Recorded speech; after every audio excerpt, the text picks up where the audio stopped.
नमस्कार, मैं हूं निकिता कपूर और स्वागत है आपका एबी स्टार न्यूज में। नैनीताल में बारिश से मौसम सुहाना हो गया है। सुहाने मौसम का पर्यटक जमकर लुत्फ उठा रहे हैं। पर्यटकों ने बारिश में भी पर्यटन स्थलों का लुत्फ उठाया और नौका विहार का आनंद लिया।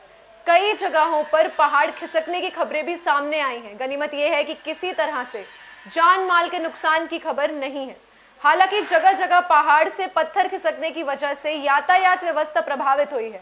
जिला मंडल मुख्यालय को जोड़ने वाली हल्द्वानी, कालाढूंगी और भवाली सड़क पर जगह जगह सड़क पर मलबा आ गया है और लगातार पत्थर गिरने की संभावना बनी हुई है। लगातार बारिश के कारण झील के पानी में भी इजाफा हुआ है।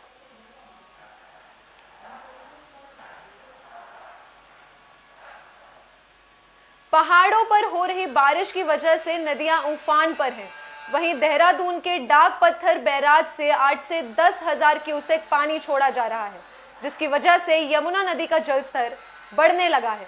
पहाड़ों में हो रही बारिश से डाक पत्थर बैराज से 10 हजार क्यूसेक तक पानी छोड़ा जा रहा है।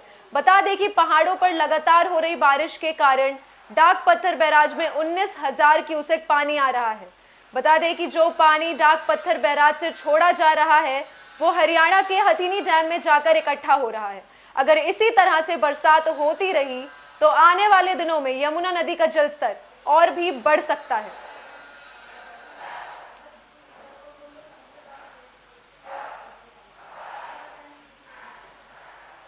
पौड़ी में जलागम फेज 2 परियोजना के तहत 62 ग्राम पंचायतों में जलागम विकास निधि के बजट में 6.5 करोड़ का इजाफा किया गया है। ये जानकारी कैबिनेट मंत्री सतपाल सिंह महाराज ने दी।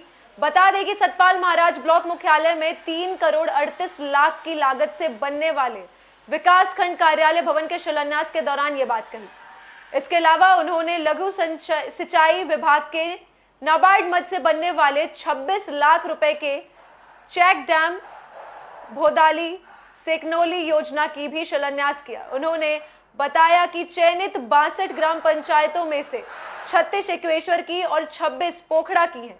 इस दौरान जलागम परियोजना की ओर से 5 लाभार्थियों को गाय खरीदने के लिए 20-20 हजार और एक ग्रुप को 1 लाख की राशि भी दी गई। इस दौरान सतपाल महाराज ने जम्मू कश्मीर के गुलमर्ग में आकाशीय बिजली गिरने से शहीद हुए 11वीं गढ़वाल राइफल के जवान मनदीप सिंह नेगी को पोखड़ा स्थित उनके घर जाकर श्रद्धांजलि दी। आज मुझे बड़ी प्रसन्नता हो रही है कि हमारे विकासखंड पोखड़ा में अनावासीय भवन का निर्माण के लिए ये 3 करोड़ 38 लाख और 38,000 जो है ये स्वीकृत हुआ है। तो यहाँ पर अच्छा भवन बनके तैयार होगा। मैंने यहाँ की ब्लॉक प्रमुखा से कहा है, प्रीति देवी जी से, कि बहुत अच्छा भवन बनाइए और ये हमारे पोखड़ा की शान है और एक शान और एक बहुत ही स्मरणीय अनावासीय भवन बनना चाहिए। देवस्थानम बोर्ड को लेकर तीर्थ पुरोहितों का प्रदर्शन खत्म होने का नाम ले ही नहीं रहा है। तीर्थ पुरोहित लगातार सरकार से देवस्थानम बोर्ड को रद्द करने की मांग कर रहे हैं।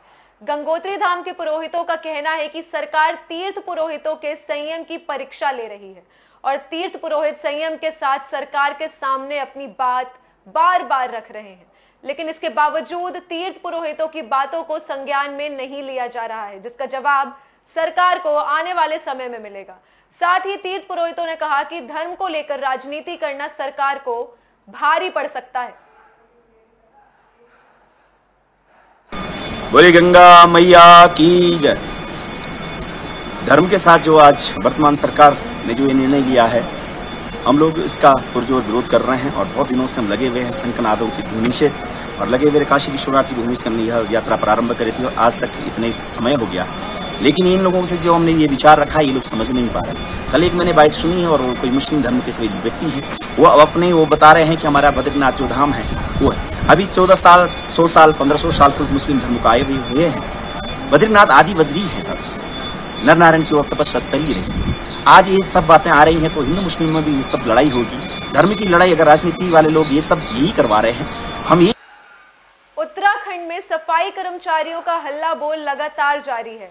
इसी कड़ी में दिनेशपुर के सुभाष चौक में भी सफाई कर्मचारियों का प्रदर्शन देखने को मिला। बता दें कि सफाई कर्मचारी ठेका प्रथा के साथ अन्य 10 मांगों को लेकर राज्य में प्रदर्शन कर रहे हैं। सफाई कर्मचारियों का कहना है कि वे करीब 11 दिनों से प्रदर्शन कर रहे हैं, लेकिन इसके बावजूद कोई कर्मचारी या अधिकारी उनकी सुध लेने नहीं पहुंचा है। सफाई कर्मचारी यूनियन के वरिष्ठ नेता भजन लाल वाल्मीकि ने कहा कि वे करीब 11 दिन से मांगों को लेकर प्रदर्शन कर रहे हैं, लेकिन उनकी मांगें सुनी नहीं जा रही हैं। उन्होंने कहा कि ठेका प्रथा को बंद करना हमारी प्रमुख मांग है और इसके साथ अन्य मांगे भी हैं, लेकिन सरकार हमारी मांगों पर कोई सुनवाई करती नजर नहीं आ रही है। पुतला फूंका है जो हल्द्वानी के जो है विकास शहरी मंत्री हमारी 11 इसलिए क्यों फूक रहे हो, क्या मामला है इनका? ये मामला हम कर्मचारियों का, उत्तराखंड वालों का, हमारी 11 मांगे, 11 सूत्री मांगे हैं। ये हमारी मांगों को पूरा नहीं कर रहे हैं और जब लोग हमारी मांगे पूरी नहीं होंगी, जब लोग जो है हमारा आंदोलन जारी रहेगा। यही है बात का कि इनके 8,000 में गुजारा नहीं होता है। इतनी महंगाई, सिलेंडर इतना महंगा हो गया, कैसे घर का परिवार चलेगा बताइए आप।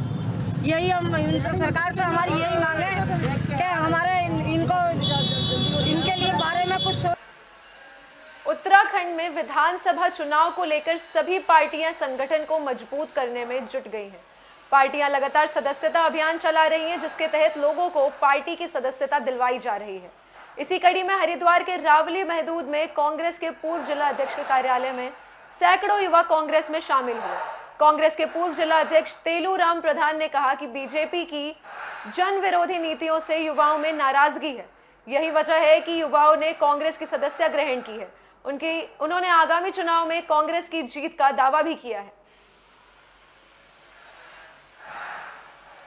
भारतीय जनता पार्टी की जन विरोधी नीतियों के खिलाफ जिस प्रकार जनमानस कांग्रेस की तरफ झुकाव है, आज सैकड़ों युवाओं ने जिस प्रकार कांग्रेस की सदस्यता ग्रहण की है, यह निश्चित रूप से एक संदेश है कि 2022 की सरकार, कांग्रेस की सरकार उत्तराखंड सरकार सड़क किनारे जिंदगी गुजारने वाले लोगों के लिए भले ही लाख व्यवस्थाएं कर ले, लेकिन प्रशासनिक बदइंतजामी के कारण इन लोगों को सुविधाएं नहीं मिल पा रही हैं। सरकार ने सड़क किनारे जिंदगी गुजारने वालों के लिए रैन बसेरे बना दिए, लेकिन प्रशासनिक मशीनरी इन लोगों को रैन बसेरे तक पहुंचाने में असमर्थ दिख रही है, जिसकी वजह से इन लोगों को मजबूरन सड़क किनारे सोना पड़ रहा है। काशीपुर में भी यही हाल देखने को मिल रहा है। यहाँ ना जाने कितने लोग सड़क किनारे सोने की वजह से हादसे का शिकार हो जाते हैं। काशीपुर के मुख्य चौराहे पर फ्लाईओवर का निर्माण कार्य चल रहा है। कुछ लोग इस फ्लाईओवर के नीचे सोने के लिए मजबूर हैं। रात में जो भी जिनके पास घर नहीं है या रोड के जो बगल में सोते हैं, हमारे आपको जान के लिए बता दूं, निगम का एक हमारा रैन बसेरा भी है, जिसमें लगातार हमारी ड्यूटी भी रहती है और लगातार रजिस्टर्स भी मेंटेन होते हैं। तो जब भी रात में गश्त पुलिस के द्वारा भी लगाई जाती है तो उनको हम लोगों ने सूचित किया हुआ है। कोई भी आपको व्यक्ति अगर सड़क पे सोता हुआ पाए गए तो उनकी ज़िंदगी को खतरा है, तो उनको तत्काल वो नगर निगम का जो रैन बसेरा है उसमें लेके जाएं और रजिस्टर करवाएं। वो व्यक्ति वहाँ पे कितने भी दिन तक रह सकता है और आसपास खाने की भी व्यवस्था है, तो वहाँ पे उसका भी इंतज़ाम है। परेशानी यही है, कुछ मिलने न खाने का, न पीने के। बता कहाँ सो रहे हो? बच्चे बता भूखे, बता खाना पीना कुछ। रोड पे सो रहे, फाटक पे, रोड के किनारे। अब कुछ है नहीं बनाने के, घर ना मकान ना। खबर हरिद्वार से है, जहां ऑटो कंपनी से निष्कासित कर्मचारियों ने भेल मजदूर कल्याण परिषद इंटक के कार्यालय पर बैठक की। इस दौरान कर्मचारियों ने प्रशासन के रवैये पर नाराजगी जाहिर की। कर्मचारियों ने कहा कि जिस तरह से कर्मचारियों को जबरन उठाकर जेल में डाला गया है वो सही नहीं है। कर्मचारियों ने चेतावनी दी है कि प्रशासन उन्हें चाहे कितनी बार भी जेल में डाले, वे अपना आंदोलन बंद नहीं करेंगे। जब तक उनकी मांगें पूरी नहीं हो जाती तब तक उनका संघर्ष जारी रहेगा। पुलिस प्रशासन द्वारा हमारे छोटे छोटे बच्चों पर, हमारी महिला साथियों पर जिस तरह से दमन किया गया, सुबह 5 बजे उठकर सोते हुए बच्चे को, दूध पीते हुए बच्चे को इन्होंने ज़बरदस्ती उठाकर गाड़ी में ठोस कर रोशनाबाद हॉल में इकट्ठा कर दिया। उस चीज़ के विरोध में और हमारे 13 साथियों को लेकर जो जेल में डाल दिया गया था, उस चीज़ के कोई विरोध को लेकर हम लोगों ने आज की सभा की है। और इस सभा में यह निर्णय लिया गया कि जल्दी से जल्दी हम लोग पूरे परिवार सहित फिर से सिडकुल में आंदोलन के लिए उतरेंगे। पुलिस प्रशासन द्वारा हमारे छोटे छोटे बच्चों पर, हमारी महिला साथियों पर जिस तरह से दमन किया गया, सुबह 5 बजे उठकर।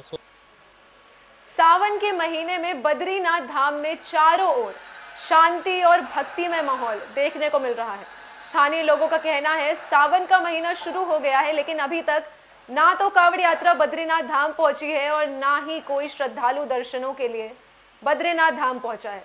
यहाँ शांति व्यवस्था बनी हुई है, जिसका श्रेय बद्रीनाथ धाम के प्रशासन और पुलिस विभाग को जाता है।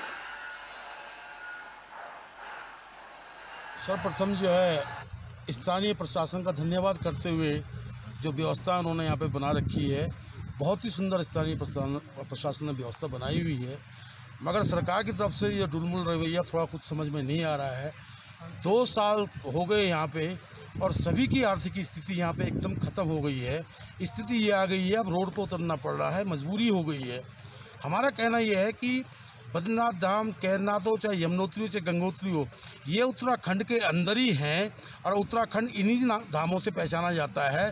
पर उत्तराखंड की जो गाइडलाइंस गवर्नमेंट ने बनाई हुई है वो 2 मुहैया क्यों करवा रहे हैं, जबकि पूरा उत्तराखंड खुल गया है, वैली ऑफ फ्लावर खुल गया है, औली खुल गया है, पर्यटन तो आ सकता है। तमाम बड़ी खबरों के लिए देखते रहिए AB स्टार न्यूज़। नमस्कार।